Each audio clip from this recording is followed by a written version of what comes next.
Hi, my name is Troy Hernandez with Frontier Precision, and welcome to another Frontier Precision Tech Talk.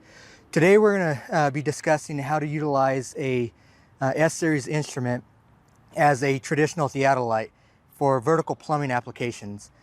This is pretty unique in this situation that the mag drive on this instrument will actually lock like a traditional transit screw and allow you to plumb vertically different applications. The way you would set the job up is just a traditional scale factor 1 job, and we're going to use survey basics. So there's no coordinates, no points entered, no line work, and it's strictly using it as a traditional theodolite. So we're going to open up a job, and there's a couple ways to get into the screen, either through the menu, the instrument icon, and survey basic.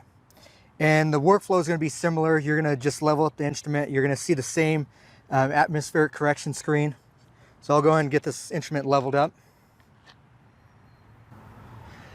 Okay, now that the instrument is plumb, an important part of this is we want to actually run the calibration for the compensator, just to ensure that we're getting a true vertical plumb on this instrument. So I'll run that now. And it only takes a few seconds, so it's wise to do it each time you set up the instrument. And when the calibration is complete, we'll re-level it, we'll turn it 180 degrees, and then we'll begin our plumbing. Ideally, you want to be able to have a point perpendicular to the object that you're trying to vertically plumb, but it's not necessary. As long as you're estimating pretty close to being perpendicular, the application will still work. Okay, now that the calibration is complete, we'll make small adjustments to it. We'll turn it 180 degrees to validate that the instrument is within tolerance. And also the thing that I'm doing is I am parallel with the object that I am plumbing, so that I will turn it one more time 90 degrees from the way I did the calibration. I can visually see that in all 3 directions I am still plumb and level. So I will manually point the instrument towards the object.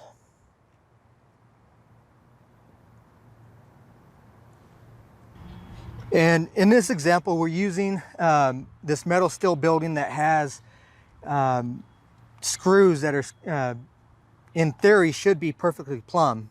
As they install these paneling, we'll just check to see if the bolts are in fact lining up vertically.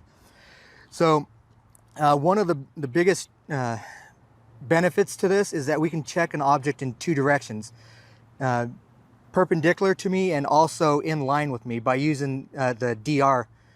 So we need to make sure we have the survey basic to read horizontal distance and turn it to target DR.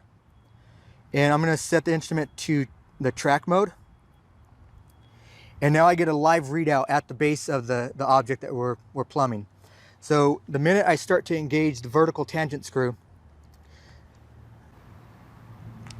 Okay, one of the nice benefits to using the S7 or S6 or an S-Series gun is that you can do DR reflectiveless shots to check the distance from the base to the top. Using the horizontal distance, we can see that it's being plumb. And we also are using the perpendicular plumb to check each direction. So we need to, on the bottom of the screen, we need to hit the set 0.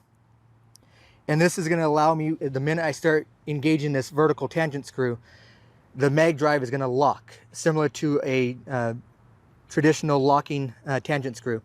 So we'll begin to plumb the instrument vertically. And as I go up, I can look at the distance. And at the bottom, I had 172.08, and I'm still seeing 172.08. As I continue to go up the steel building,